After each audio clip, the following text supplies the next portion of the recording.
오늘 본문에는 하갈의 자녀와 사라의 자녀를 통해서 하나님의 구원이 어떻게 드러나는지 가르치고 있습니다.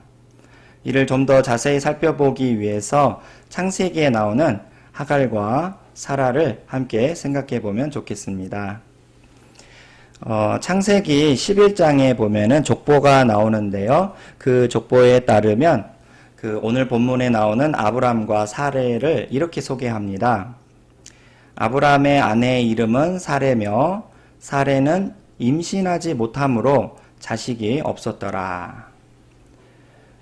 이 말씀에 보면 참으로 비참한 일이 아닐 수 없어요. 아브람과 사레가 결혼을 했는데 시간이 흘러도 아기를 갖지 못한 것입니다. 부부가 결혼을 해서 한 가정을 이루게 되면 자녀를 갖는 것이 더할 나위 없이 누릴 수 있는 가장 큰 행복이겠지만 성경은 사레가 아기를 낳을 능력이 없었다고 말합니다. 아무리 노력해도 아기를 가질 수 없는 그 어쩔 수 없는 불임이었던 것이죠. 아마 신혼 초에는 임신하지 못하는 고난을 위기로 받아들이지는 않았을 겁니다. 왜냐하면 아직 처음이니까요. 조금만 더 노력하면 나중에 좋은 소식이 있겠지 하며 어느 정도 소망을 가졌을지도 모릅니다. 그 받아들이기 힘든 상황을 스스로 잘 참아가며 이겨냈을지도 모릅니다. 그러나 시간이 흘러도 그 상황을 바꿀 수 없었던 것이 그들의 실제 모습이었습니다. 그들에게 임신은 아무리 노력해도 안 되는 일이었고 아무리 원한다고 해도 불가능했던 것이죠. 그들의 노력이 아무 쓸데없고 그들의 수고가 헛되다는 결론에 이르자 이제는 어떻게 될까요? 포기가 됩니다. 아기를 낳을 생명력이 그들에게 없다는 그 비참한 현실 앞에 그냥 무너질 수밖에 없는 것이죠. 그래서 이제 임신은 감히 꿈도 꾸지 못하는 불가능한 것이 된 것입니다. 아브라함과 사라는 아기를 낳을 생명력이 아예 없다는 것을 받아들일 수밖에 없었던 것입니다. 그래서 어쩝니까? 그들이 할 수 있는 게 아무것도 없으니 그냥 그렇게 단념하고 그 바꿀 수 없는 운명 속에 그저 늙어가는 것밖에 할 일이 없었던 것이죠. 그렇게 소망 없이 늙어가고 있는 어느 날 그들에게 귀가 번쩍 뜨일 만한 기쁜 소식이 찾아옵니다. 바로 굿 뉴스가 찾아오죠. 우리 다 같이 창세기 12장 2절 말씀을 같이 찾아서 읽어보겠습니다. 창세기 12장 2절 말씀. 창세기 12장 2절 말씀 같이 읽겠습니다. 내가 너로 큰 민족을 이루고 내게 복을 주어 내 이름을 창대하게 하리니 너는 복이 될지라. 아멘. 곧 구원의 하나님께서 무슨 수를 다 써도 어찌할 바가 없는 그 아브라함에게 찾아오신 것이죠. 순전히 하나님 자신의 뜻에 의해서 불현듯 전혀 예상치 못했던 그렇게 주님이 찾아오시는데 그렇게 아브라함에게 찾아오신 것이 바로 그 자체가 복음이었고 그 자체가 기쁨의 소식이었습니다.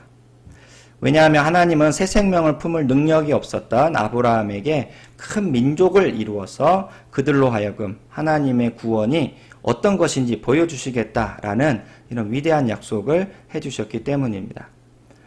새 생명을 품을 수 없었던 비극에 처한 아브라함에게 하나님은 큰 민족을 이루어 주겠다고 약속하셨습니다.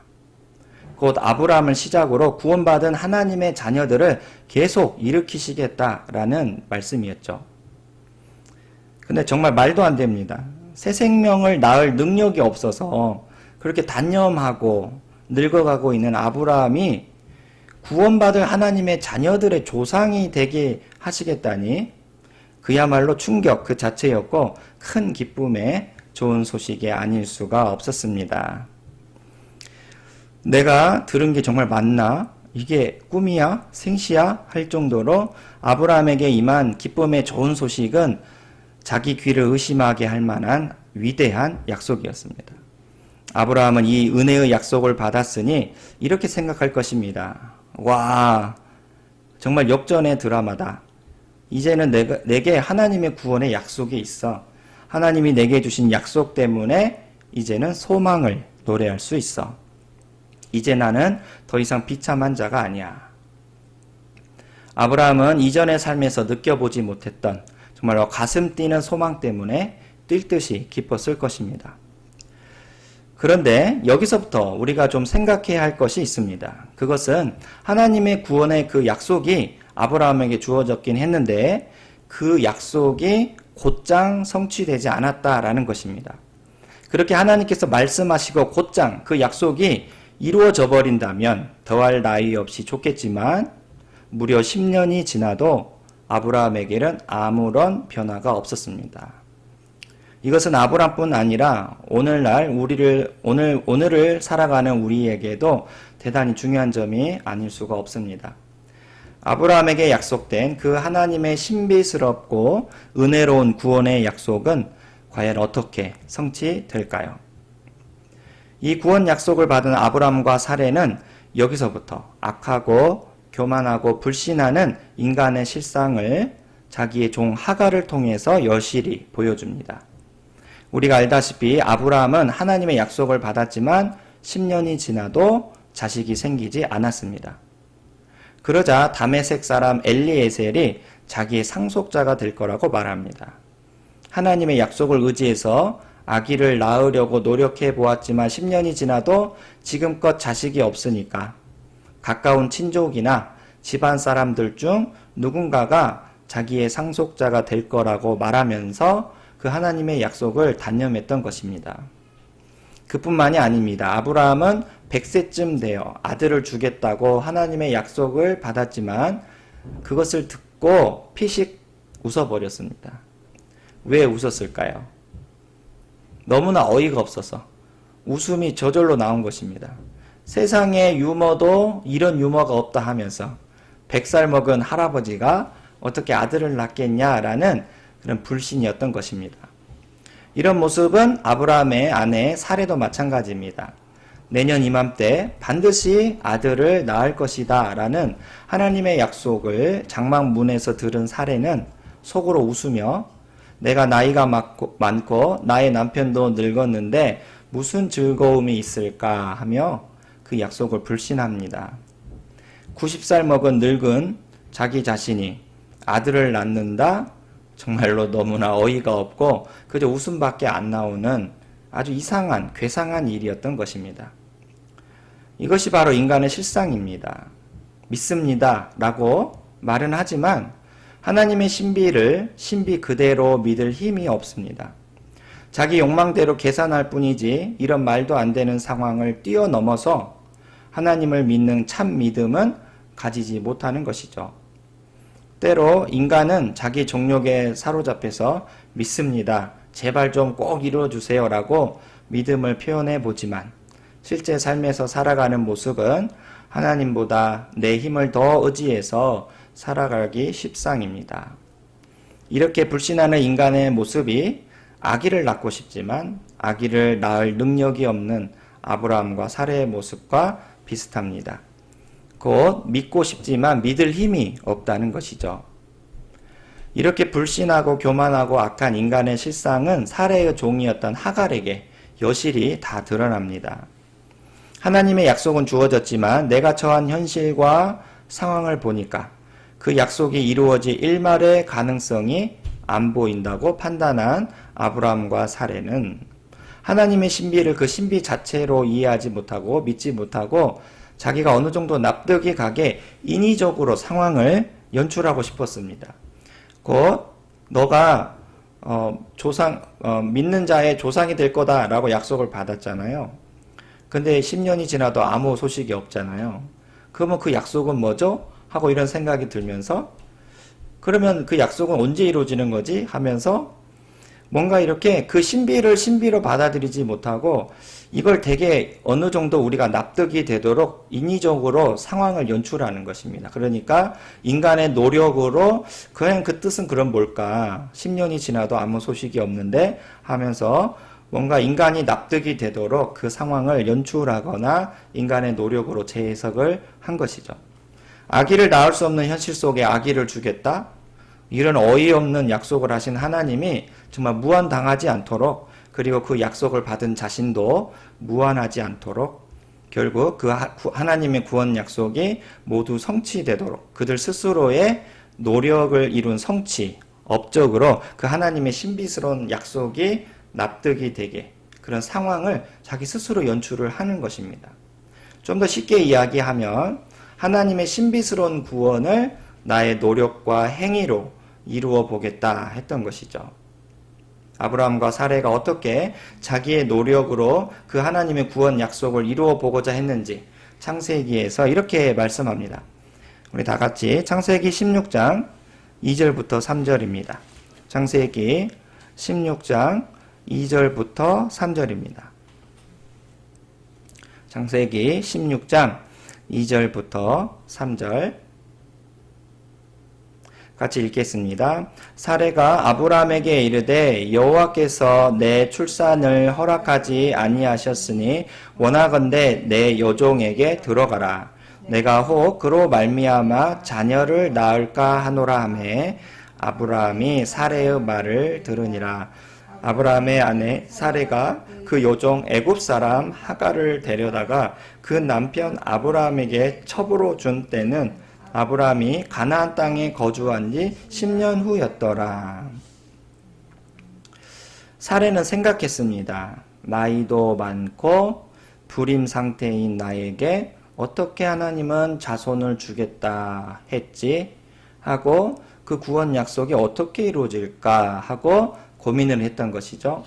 그러다가 생각해낸 것이 바로 자기 자신이 아니라 임신이 가능한 자기 여종 하갈을 통해서 아들을 낳은 게 아닌가 싶었던 것이죠.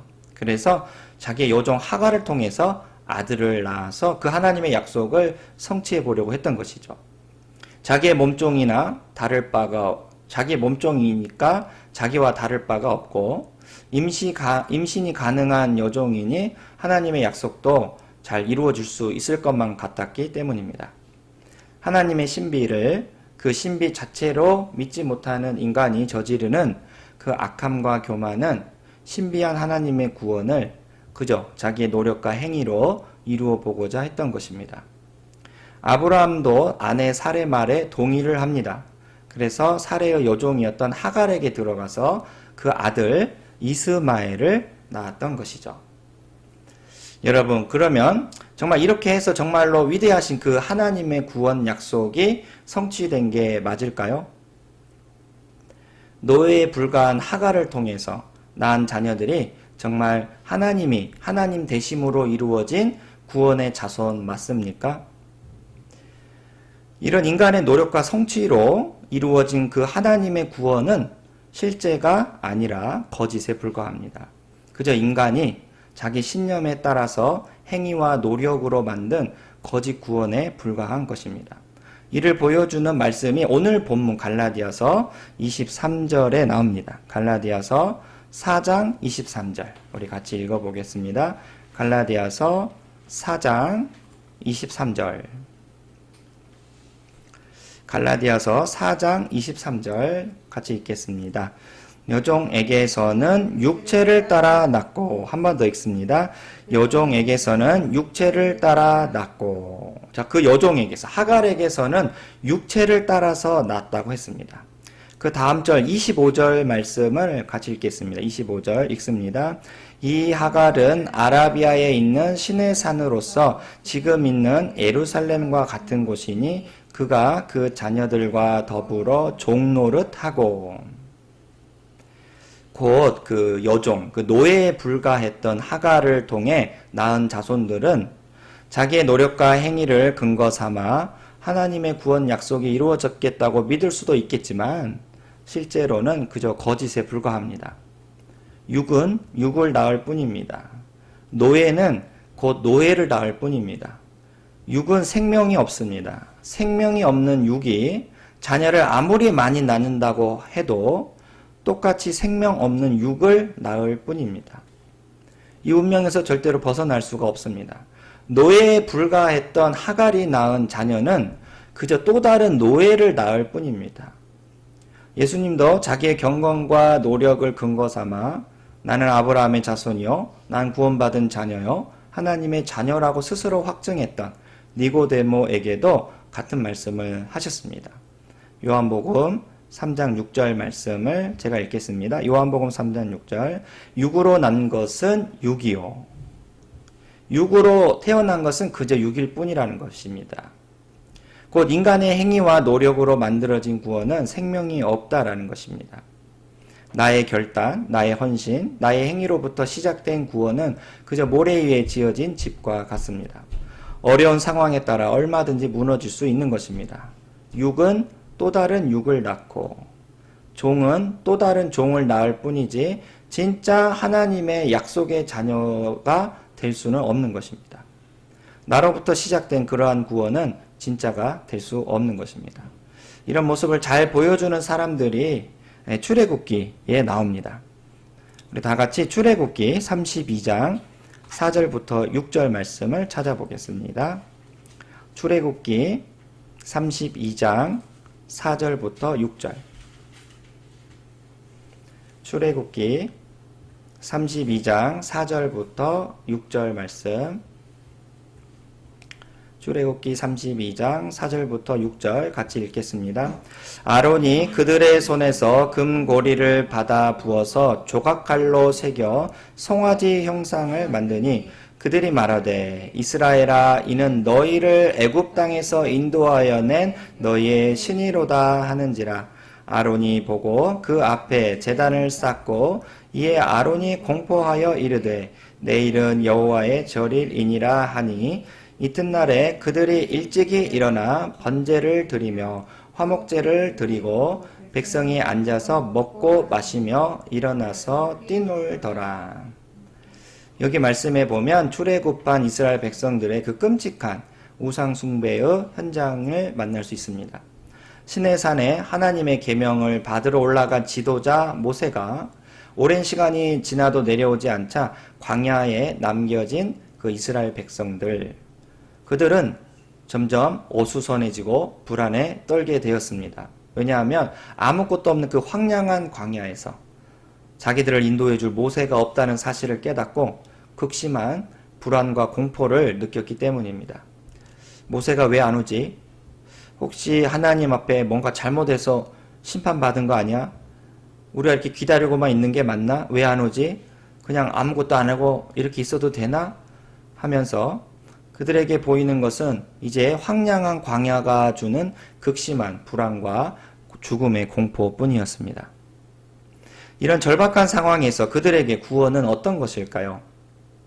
믿음으로 정말 끝까지 그분을 기다리는 거 아닐까요? 그러나 그들은 곧장 자기들의 노력과 지혜로 자기들을 구원할 하나님을 스스로 만들어 버립니다. 그게 바로 금송아지였던 것입니다. 우리가 보기에 그것은 우상 숭배처럼 보이죠. 그러나 현장에 막상 있었던 그 출애굽한 이스라엘 백성들은 그게 우상 숭배가 아니라고 생각합니다. 오히려 하나님이 우리에게 주신 구원으로 믿었습니다. 이런 점을 엿볼 수 있는 대목이 방금 읽은 5절과 6절에 나타나 있습니다. 그들의 힘과 지혜로 만든 구원. 그 금송아지 앞에서 그들이 하는 행위가 뭐였죠? 바로 하나님께 예배를 드린 것입니다. 내일은 여호와의 절일이니 하나님께 감사의 예배를 드리자라고 말합니다. 그래서 늘 그랬듯 하나님께 범죄와 감사제를 드린 것입니다. 왜 감사제를 드렸을까요? 하나님의 은혜로 이 금송아지가 우리 앞에 있다 이 말입니다. 추워도 그들은 우상숭배라고 생각하지 않았습니다. 그저 이런 기가 막힌 고난과 어려움에서 우리를 구원해 줄 하나님의 은혜라고 스스로 단정지어 버린 것입니다. 그들은 자기 스스로가 만든 구원을 보고 기뻐하며 하나님께 감사했습니다. 자기 스스로가 만든 구원을 만들어 놓고 그저 하나님께 감사 예배를 드린 것입니다. 그러나 이게 진정으로 그들을 구원할 수 있었을까요? 인간의 힘과 노력으로 만들어낸 그 구원은 무너지게 되어 있습니다. 이게 바로 여종에 불과했던 하갈을 통해 낳은 이스마엘은 진짜 하나님께서 의도하셨던 구원의 성취가 아니었던 것입니다. 그렇다면 누가 진짜 하나님이 의도하신 구원의 자녀일까요?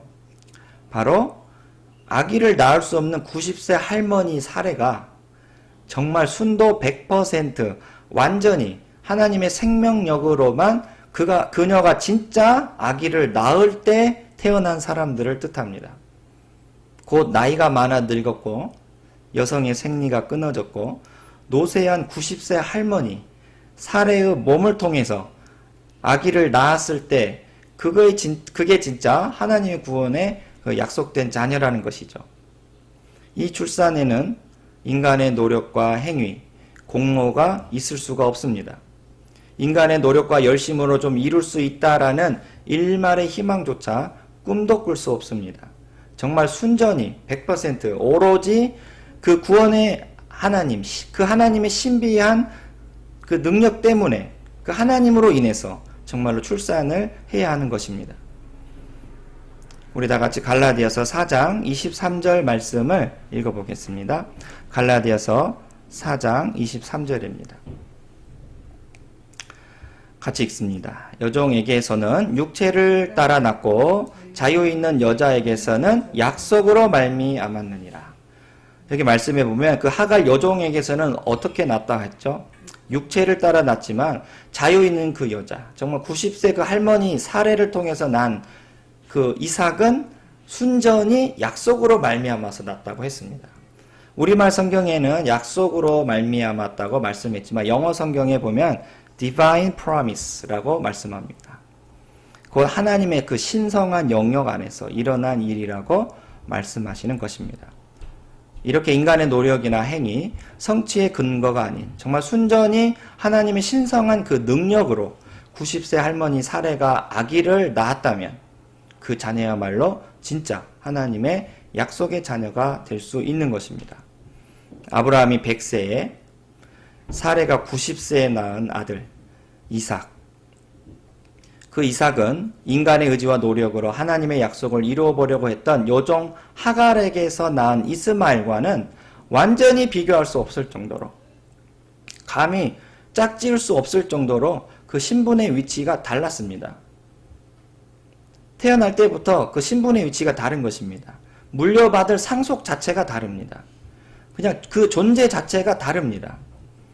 인간의 노력과 공로가 만든 그 가짜 구원의 대명사 이스마엘, 여종 그 하갈을 통해 낳은 그 이스마엘과는 달리 아기를 낳을 수 없는 100세 할아버지 아브라함과 90세 할머니 사라를 통해 순전히 오로지 그분의 능력으로 낳은 이삭이야말로 진짜 하나님의 약속된 구원의 자녀였던 것입니다.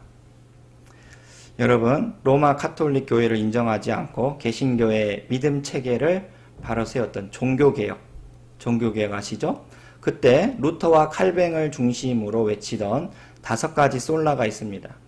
첫 번째, 오직 성경, 오직 그리스도, 오직 믿음, 오직 은혜, 오직 하나님께 영광. 여러분, 왜 구원이 오직 믿음으로만 될까요? 하나님의 구원이 너무나 위대해가지고 감히 인간의 노력이나 행위로는 이룰 수 없기 때문입니다.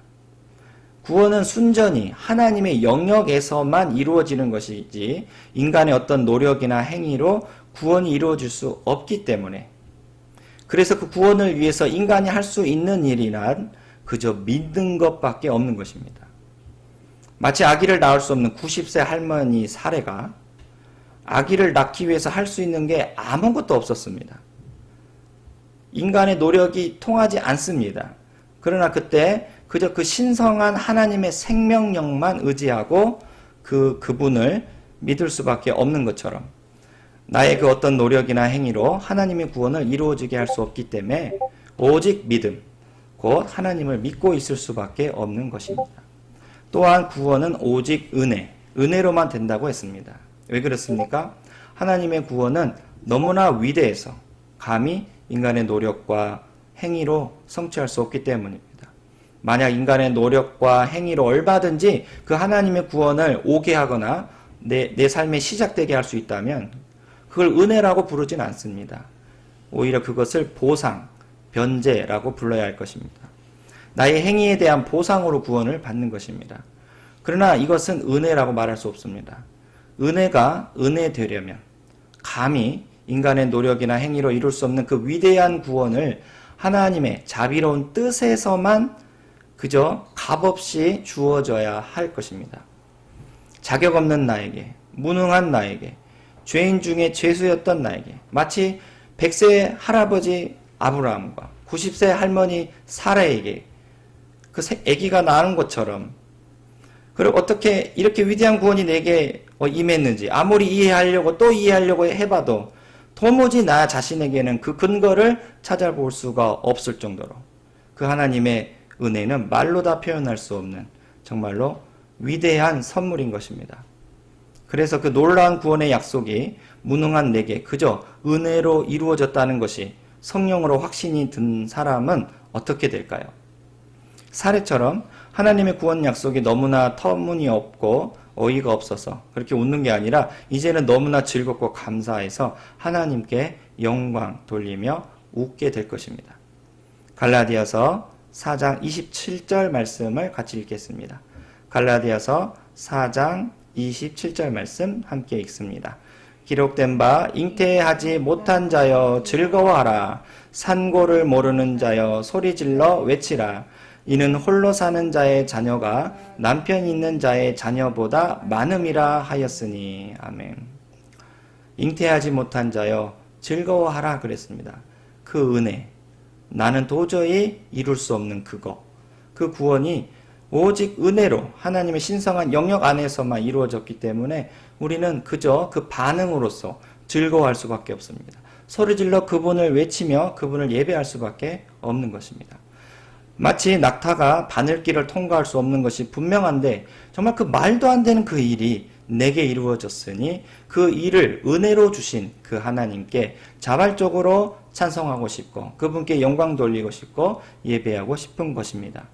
그 꿈 같은 일을 내게 은혜로 이루어 주신 하나님을 더욱더 사랑하고 싶습니다. 그래서 잉태하지 못한 90세 할머니 사례는 아들 이삭을 낳게 되므로 마땅히 그 위대하신 하나님을 즐거워하고 소리질러 외치며 정말 말도 안 되는 일을 그저 은혜로 값없이 이루어 주신 그 하나님을 더욱더 사랑할 수밖에 없는 것입니다. 바울은 오늘 본문 말씀을 통해서 예수님을 믿는 믿음이 아니라 율법에 근거한 행위로 돌아가려는 그 갈라디아 교인들을 책망하고 있습니다. 요정 하갈이 인간의 행위나 노력으로 하나님의 구원 약속을 이루어보려고 했던 것처럼 갈라디아 교인들이 믿음에서 벗어나서 인간의 행위나 노력으로 하나님의 구원을 확증하려고 했기 때문입니다. 우리가 받은 구원 또 한번 생각해 보십시오. 구원은 인간 스스로 이룰 수 없는 일이기에 예수님께서 십자가에서 죽으셨습니다. 예수님께서 십자가에서 죽으셔야만이 이루어지는 구원입니다. 감히 우리와 같은 인간이 이루어낼 수 없는 것입니다. 인간은 자기 힘으로 아기를 갖는 생명력이 없기에 예수님이 우리와 같은 인간의 몸을 입으시고 십자가에 죽으셔서 자기 목숨값으로 영원한 생명을 낳으신 것입니다. 여러분, 내가 믿는 게 무엇입니까? 내가 의지하는 게 무엇입니까? 나는 무엇을 믿으시겠습니까? 2000년 전 스스로의 힘으로 아기를 가질 수 없는 생명력 없는 우리를 위해 우리와 똑같은 인간의 몸을 입으시고 십자가에서 자기의 목숨값으로 영원한 생명을 낳으신 그 예수님만을 힘있게 의지하시길 바랍니다. 나를 사랑하사 나를 위하여 자기 자신을 버리신 예수님을 믿는 믿음으로만 사시는 여러분이 되시길 주의 이름으로 축원합니다. 아멘.